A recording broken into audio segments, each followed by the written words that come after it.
Praise లేదండి. పిల్లరా బాగున్నారు కదా?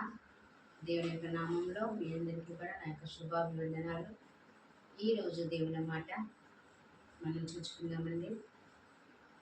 పరిశుద్ధుడా, మహోన్నతుడా, మంచి దేవుడా, దయగలిగిన తండ్రి, కృపగలిగిన దేవ, ఈ దినముని మాట పలికిస్తున్నా నీవేదైతే మాకు ఉపదేశం చేయబోతున్నావో ఆ మాటను మేము నేర్చుకోవడానికి నీ సహాయం కొరకే స్తోత్రాలు తండ్రి. నీ మాట నా నోట ఉంచి ముందుకు నడిపించండి. వినే చెవులను వినే మనసును అనుగ్రహించమని చూస్తున్న ప్రతి బిడ్డను బట్టి మీకు స్తోత్రాలు మీ చేతులకు అప్పగించుకుంటూ ఏసునామం అడిగి వెళ్ళుకుంటున్నాం తండ్రి. ఆమేన్. నీతిమంతునికి కలుగు ఆపదలు అనేకములు, వాటి నుండి విడిపించేవాడవు నీవే. నీతిమంతుని ఎముకలన్నిటినీ కూడా ఒకటే నేను విరిగిపోకుండా చూచుకుని వాడవు నీవే. నీ సేవకుని ముఖము మీద నీ ముక్తాంతి ప్రకాశింపచేయవాడా నీకే స్తోత్రాలు. నడతను స్థిరపరిచి ప్రవర్తన చూచి ఆనందించేవాడా నీకు స్తోత్రం. నేల పడినను చెయ్యి పట్టుకొని లేవనెత్తువాడా మీకు స్తోత్రాలు. హృదయములను అంతరింద్రియములను పరిశీలించు నీతి గల దేవానికి స్తోత్రాలు. యథార్థ హృదయాలను రక్షించు దేవానికి స్తోత్రాలు. నీతిమంతులను పరిశీలించేవాడా నీకు స్తోత్రాలు. నీతిమంతుల సంతానము పక్షమున ఉన్నవాడా నీకే స్తోత్రాలు. నీతిమంతుడు మొర్రపెట్టక ఆలకించే వారి శ్రమలన్నిటిలో నుండి విడిపించేవాడా మీకు స్తోత్రాలు. కొద్ది స్తుతులు వేసినాము సమర్పిస్తున్నాం తండ్రి. ఆమె కాళ్ళు చేతులు ఉన్నంత వరకు చేయలేదు నీ కార్యముల్, కృంగితిని నా ప్రభువా, కృంగితిని నా ప్రభువా, లేవనెత్తయ్యా ఈ పాపిని, లేవనెత్తయ్యా ఈ పాపిని. హృదయారణ్యములో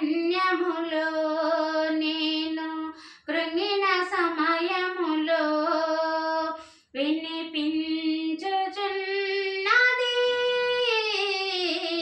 కేక నాకు, ఒక కేక నాకు.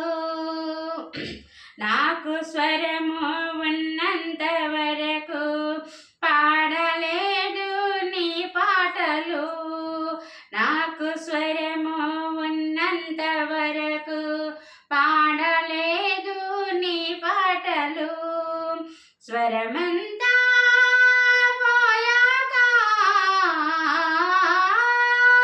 స్వరమంతా పోయాక పాడాలని ఉంది నీ పాటలు, పాడాలని ఉంది నీ పాటలు. హృదయారణ్యములో నేను కృంగిన సమయములో వినిపించుచున్నది కేక నాకు, ఒక కేక నాకు. హల్లెలూయా. దేవునికి స్తోత్రము కలుగును గాక. ప్రియులారా, ఈ దినము దేవుని మాట ఇర్మియా గ్రంథం నుంచి ప్రభు అయిన దేవుడు మాట్లాడుతున్న మాట. ఇది ఇర్మియా గారు రాసిన గ్రంథము. మరి ఆయన ప్రవచించిన మాటలు ఎన్నో ఉన్నాయి. ఆయన దేవుని పని చేస్తూ గొప్ప ప్రవక్తగా, విలపించు ప్రవక్త అని ఆయనకు పేరు.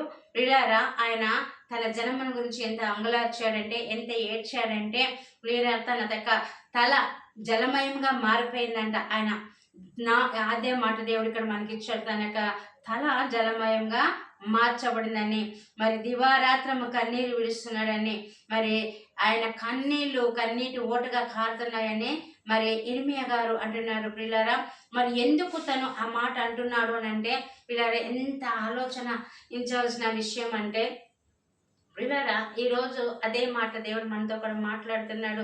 ఎంతోమంది నేను పంపిస్తున్నాను, పెందెల కాడ లేచి మరి మీ కొరకు నేను ప్రవక్తలను పంపిస్తున్నా కూడా మీరు ఏమాత్రం మాట వినటం లేదని మరి ఇర్మియా ద్వారానే జ్ఞాపకం చేస్తున్నాడు. ప్రవక్త ద్వారా ఇప్పుడు అనేక మంది సేవకుల ద్వారా కూడా ఆయన మనకి తన మాటను, తన స్వరాన్ని వినిపిస్తున్నాడు. ప్రియులారా, మరి ఈరోజు దేవుడిచ్చే గొప్ప మాట ఏంటంటే 9వ అధ్యాయము మరి నా జనులలో మొదటి వచనమండి. హతమైన వారిని గురించి నేను దివారాత్రము కన్నీరు విడిచినట్లు నా తల జలమయముగాను నా కన్ను కన్నీళ్ళు ఊటగాను ఉండును గాక.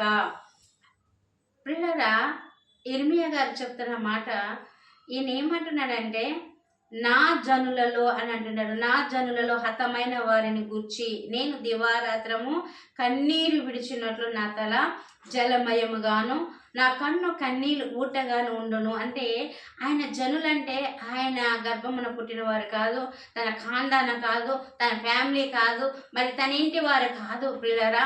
తన యూద గోత్రముల గురించి, ఇశ్రాయేల్ యొక్క గోత్రాలు 12 గోత్రాల గురించి ఆయన విలపిస్తున్నారు. ఆయన ఎవరు ఎందుకనంటే హతమైపోయారంట. చాలా మంది హతమైపోయారంట. ఎందుకంటే వారు దోషము చేసి హతమైపోతున్నారు పిల్లరా. దేవునికి విరోధంగా జీవిస్తూ హతమైపోతున్నారు. దేవుని యొక్క ఉగ్రత చేత వారు శపించబడుతున్నారు, శిక్షించబడుతున్నారు. అయితే ప్రభువు అలాగా హతమైపోతున్నారని చెప్పి ఆయన ఉగ్రత కుమ్మరించబడుతుంది, ఆయన శాపానికి బలి అయిపోతున్నారని చెప్పి ప్రభు ఏం చేశారు, దేవుడు ఇర్మియా ప్రవక్త ద్వారా మరి ప్రజలకి ఆయన మాటను పంపించినప్పుడు వాళ్ళు ఏమాత్రం కూడా వినటం లేదు ప్రియులారా. అందుకే ఆ వినకపోవటం వల్ల వారు శిక్షను కొని తెచ్చుకుంటున్నారు. కనుక మరి ఇక్కడ నా జనులు హతమైన వారిని గురించి నేను దివారాత్రము కన్నీరు విడిచినట్లు నా తల జలమయమైపోతుందంట పిల్లారా. మరి ఈ రోజులో అలాంటి సేవకులు ఉన్నారా పిల్లారా? ఈరోజు అంత కన్నీరు కార్చి సంఘం గురించి భారభరితమైన హృదయంతో మరి సంఘం కొరకు, బిడ్డల కొరకు, నశించిపోతున్న వారి కొరకు, మరి రక్షణ పొంది కూడా పొందలేని స్థితిలో వెడుతున్న వారి కొరకు, ఇంకా రక్షణ పొందలేని వారి కొరకు, నామకార్థంగా జీవిస్తున్న వారి కొరకు సంఘ కాపులైన వారు అలాగా కన్నీరు కారుస్తున్నారంటే లేదు ప్రియులారా. ఎక్కడ చూసినా అంత భారభరితమైన హృదయం కలిగిన వారు కానీ, ఏడ్చేవారు కానీ, మరి ఆ కన్నీళ్ళు ఓటగా అయ్యేవారు కానీ ఎక్కడ కూడా కూడా కనిపిస్తలేదు ప్రియులారా. ఎందుకు ఆయన అంతగానో ఏడుస్తున్నారండి ప్రియులారా? మరి వారిలో ఎంత పాపం ఉంది, వారిలో ఎంత దోషం ఉంది, వారిలో ఎంత అతిక్రమం ఉంది, ఎంత దేవునికి విరోధంగా వారు జీవిస్తున్నారు అన్నది ఇక్కడ బాగా కనిపిస్తుంది ప్రియులారా. 4వ వచనంలో చూస్తే మీలో ప్రతి వాడును తన పొరుగువాని విషయమే జాగ్రత్తగా ఉండవలని ఏ సహోదరునైనాను నమ్మకుడి. నిజముగా ప్రతి సహోదరుడు తంత్రగొట్టియు తన సహోదరుని కొంప ముంచును, ప్రతి పొరుగువాడును కొండెములను చెప్పుటకై తిరుగులాడుచున్నాడు. ఎంత భయంకరమైన విషయాలు కదా ప్రియులారా. ఎవరిని కూడా నమ్మొద్దు అంటే ఈ దినాల్లో నిజంగా ఆనాడే కాదు పిల్లలు, ఇశ్రాయేల్లో ఉన్న మరి జనాంగంలో ఉన్న వారి గురించి మరి ఇర్మియా గారు మాట్లాడతారు. కానీ ఈ దినాల్లో కూడా నేటికి ఇదే జరుగుతుంది పిల్లలారా. ఎక్కడ కూడా సమాధానం లేదు, ఎవరిలో సంతోషం లేదు. ఒక్కింటిలో ఎన్ని రకాలమైన గొడవలు ఉంటున్నాయంటే భార్య భర్తల్లో, మరి ఇంటి వారు, తల్లిదండ్రులు, బిడ్డలు, ఎన్ని వ్యతిరేకతలు అంటే అలాగ ఉన్నాయని ఇక్కడ ఇర్మియా గ్రంథంలో మరి 9వ అధ్యాయంలో మరి ఇర్మియా గారు చదివిస్తున్నమాట. ఈరోజు నేను కన్నులారా ఎన్నో విషయాలు చూస్తున్నాను ప్రియులారా. మరి చాలా విషయాలు, మరి డబ్బే ముఖ్యం అనుకొని జీవిస్తున్న అనేక మంది, మరి సొంత మరి తమ్ముడిని కానీ, సొంత చెల్లిని కానీ, లేదా అక్కని కానీ, అన్నని కానీ, మరి ఇంటి వారిని కానీ, తల్లిదండ్రులను కానీ ఎవరిని కూడా ప్రేమించలేకపోతున్నారు. బిడ్డలు తల్లిదండ్రులను ప్రేమించలేక ఈరోజు మరి పోలీస్ స్టేషన్లో చూస్తుంటే ఎంత భయంకరమైన పరిస్థితులు మరి చూస్తున్నామంటే పిల్లారా. అక్కడికి వెళితే మరి ఏనాడు కూడా నేను వెళ్ళలేదు పోలీస్ స్టేషన్కి. ఒక్క విషయంలో ఈరోజు నేను వెళ్ళవలసి వచ్చింది ఒక విషయంలో. కానీ పిల్లలు అక్కడ చూస్తే ఎంత భయంకరమైన పరిస్థితుల్లో నిజంగా చాలా బాధ అనిపించేస్తుంది నాకు. ఇలాగున్నాయి కదా పరిశుద్ధ గ్రంథంలో ఏది రాసినా కూడా దేవుడు ముందుగానే వ్రాయించాడు పిల్లారా. ఏ గ్రంథంలో కూడా ఇలాగ చెప్పబడలేదు. జరిగినవి, జరుగుతున్నవి, జరగబోయేవి రాసిన గ్రంథం ఏదైనా ఉందంటే పిల్లారా ఇది ఒక్కటే ఏకైక గ్రంథము. దీని పేరు పరిశుద్ధ గ్రంథము. ఈ యొక్క గ్రంథంలో దేవుడు ప్రతిదీ కూడా వ్రాయించాడు పిల్లారా. ఇక్కడ ఏమంటున్నారంటే మనుషులు నమ్మకస్తులుగా లేరు, సహోదరులతో జాగ్రత్తగా ఉండండి. ఎందుకంటే నీ సహోదరుడే నీ మీద కొండెములాడుతున్నాడు, నీ సహోదరుడే నీ కొంప ముంచేవాడుగా ఉన్నాడు. ఎంత క్లారిటీగా దేవుడు రాయించాడు పిల్లారా. మరి నిజంగా ఈ రోజులలో లేవంటారా అంటే ఎక్కడ చూసినా ఇవే జరుగుతున్నాయి. మనం వినే సంగతులన్నీ ఇవే జరుగుతున్నాయి, అన్ని కూడా ఇవే. ఎక్కడ చూసినా ఎక్కడికి వెళ్ళినా చంపాలని కూడా ఆలోచిస్తలేదు పిల్లారా. మరి నిన్న ఒక విషయం నేను చూసినప్పుడు మరి తల్లి మీద కేసు పెట్టి మరి కాల్చుకొని చచ్చిపోతానని పోలీస్ స్టేషన్ దగ్గర అంటున్నాడు. పిల్లలు ఇలాంటివన్నీ జరుగుతులేదా అంటే ఖచ్చితంగా జరుగుతున్నాయి. ఒక తల్లి వచ్చి ఏడుస్తుంది, నా కొడుకు నన్ను చూస్తలేదు, నేను జబ్బుతో ఉన్నాను, నన్ను పట్టించుకుంటలేదు, మరి నా కూతురే నన్ను చూస్తుంది, మరి ఆమెకి నా ఆస్తంతా ఆమెకి ఇచ్చేస్తానని చెప్పి నేను రాసేస్తే నా కొడుకు నన్ను చంపడానికి వస్తున్నాడు. పిల్లలు ఇలాంటివి వింటున్నాం కదా. తల్లిదండ్రులు నాశనం విడిచిపెడతలేదా, మరి అన్నదమ్ముడికి గొడవలు రావట్లేదా, అన్నా చెల్లెలకి గొడవలు రావట్లేదంటే ఎక్కడ చూసినా ఇవే. దేవుడు ముందుగానే ఇవన్నీ కూడా మరి పరిశుద్ధ గ్రంథంలో రాయించాడు. ఎక్కడ సమాధానం లేదని మరి అంటే ఇంటింటికి తిరుగుతున్నారంట. తంత్రగొట్టుతనం అంట. సహోదరుని యొక్క కొంప ముంచేవారుగా నిశ్చయంగా అలాగ ఉన్నారు పిల్లరా. ఇవన్నీ నేను కన్నులారా ఎన్నో చూస్తున్నాను. ఇంకా పిల్లరా, మనం అనుకుంటాము మనతో ఉన్నవారు మనల్ని మంచిగా మాట్లాడుతూనే ఉంటారు, కానీ వాళ్ళ లోపలంతా కూడా కుట్ర, వాళ్ళ లోపల హృదయంలో వేరే ఆలోచన, ద్వేషము, అసూయ. కానీ పైకి ఎంతో చక్కగా నవ్వుతూ మాట్లాడతారు. నేను ఎంతో మందిని నా ఇంటికి వచ్చేవాడిని నేను చూసిన ప్రియులారా. ఎందుకంటే మాట్లాడుతూ ఉంటారు, ఎదురుట్టు మనిషినే పెట్టుకుంటారు, కానీ పెదాలు కలుపుతూ ఉన్నట్టు నేను చూసిన పిల్లారా. ఇది ఎంత భయంకరం కదా. మళ్ళీ ఎవరు అనంటే దేవుని నామం ధరించుకున్న వారే మొఖాలు చూసుకొని కన్ను సైగులతో మాట్లాడుకుంటారు. ఇది ఎంత ఘోరం కదా పిల్లారా. దేవుని బిడ్డలు మనం చెప్పుకుంటూ ఇలాగా ఉంటే దేవుడు ఊరుకుంటాడా పిల్లారా? మరి దేవుని భయం లేదా నీకు? దేవుని యొక్క రాకడికి మనం సిద్ధపడాలంటే ఏమి మనం భయంకరమైన పాపాలు చేయక్కర్లేదు కదా. ఇలాంటి చిన్నవి కూడా దేవుడు లెక్క వేస్తాడు కదా. ప్రతి చిన్న పాపము నా ఎదుటికి వస్తుందని దేవుడు చెప్తున్నాడు కదా పిల్లరా. కనుక మనం ఎలా ఉండాలన్నది జ్ఞాపకం చేసుకోవాలి.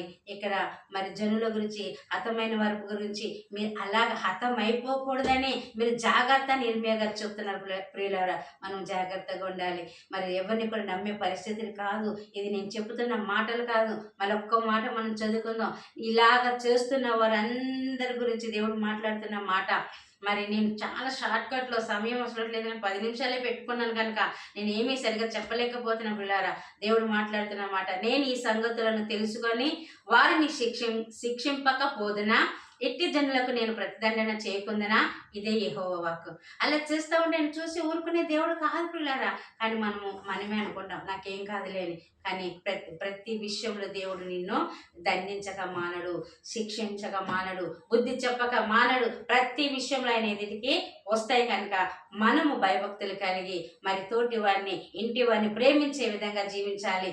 దేవుని యొక్క ప్రేమలో నడిపించబడినట్లుగా దేవుడు మనందరికీ సహాయం చేసి నడిపించును గాక. దేవుడి కొద్ది మాటలు దీవించును గాక. ఆమేన్. పరిశుద్ధుడా, మహోన్నతుడా, మంచి దేవుడా, ఏదైతే మీరు మాకు నేర్పించారు తండ్రి, ఈ గొప్ప మాటలను బట్టి మీకు స్తోత్రాలు. ప్రవక్త అయిన నాయన ఇర్మియా గారు ప్రభా, నాయనా తన హతమైపోయిన జనులను గురించి తన తల జలమయంగా, తన కన్నీటి ఓటగా మరి మారిపోతుందని ప్రభా, అసలు ఇక్కడ మనుషుల మధ్యలో ఉండకూడదని, ఏ ఎడారిలోకని వెళ్ళిపోవాలని ఆయన ఎంతగా మాట్లాడుతున్నాడంటే ప్రభా. అయ్యా, ఇవన్నీ చదువుతున్నప్పుడు హృదయం అంతా వేదన తండ్రి. నాయన ఆనాడు పెందల కాడ లేచి ప్రవక్తను పంపావు, ఈ రోజు కూడా సేవకులను పంపిస్తూనే ఉన్నాం, కానీ సేవకులే సంఘాన్ని మింగేసేవారుగా ఉంటున్నారు ప్రభా. నన్ను క్షమించండి. అలాంటి సేవకులు కోకుల్లాలుగా ఉన్నారు ప్రభా. వారికి వారు కనుపరుచుకుంటున్నారు, ఎంత మాత్రం నిన్ను ముందుకు తీసుకురావట్లేదు తండ్రి. నిన్ను కనుపరచలేకపోతున్నారు, నిన్ను చూపించలేకపోతున్నారు. వేషధారణ కలిగి వారికి వారు నైనా వారు ప్రదర్శించుకుంటూ ప్రభా నైనా ఇదిగో తండ్రి, ఇంకా ఈ భూమి మీద ఎంత కాలం బతుకుతామన్నా నైనా ఆలోచన లేని జీవితం జీవిస్తున్నారు. పరిశుద్ధ గ్రంథాన్ని చేత పట్టుకుంటున్నారు, కానీ అందులో సత్యముననే బిడ్డలు బోధించలేకపోతున్నారు. ఇలాగనే నీ నామానికి అవమానం కలుగుతుంది. నాయన క్షమించండి ప్రభు, క్షమించండి. చూస్తున్న బిడ్డలను, వినిచిన బిడ్డలను అయ్యా కొద్ది మాటలు వారి హృదయంలో భద్రపరచుకొని, వారి హృదయాలను పరిశీలించుకొని నీ వాక్యానుసరమైన జీవితం కలిగి ఉండటానికి నువ్వు కృప చూపించమని, బిడ్డల్ని దీవించమని, ఆశీర్వదించమని, ఇంకా రక్షణ లేని బిడ్డలకు రక్షణ దయచేయమని, మారు మనసు దయచేయమని, నీ పరలోక రాజ్యానికి నాయన ద్వారము తెరిచినైనా హృదయమైన తలుపులు తట్టి వారిని తట్టుకు తిప్పుకొని నీ కృపలో భద్రపరచుకోమని కొద్ది ప్రార్థన చేస్తున్నాము, అడిగి పెట్టుకుంటున్నాం తండ్రి. Amen, amen, amen. Praise lord.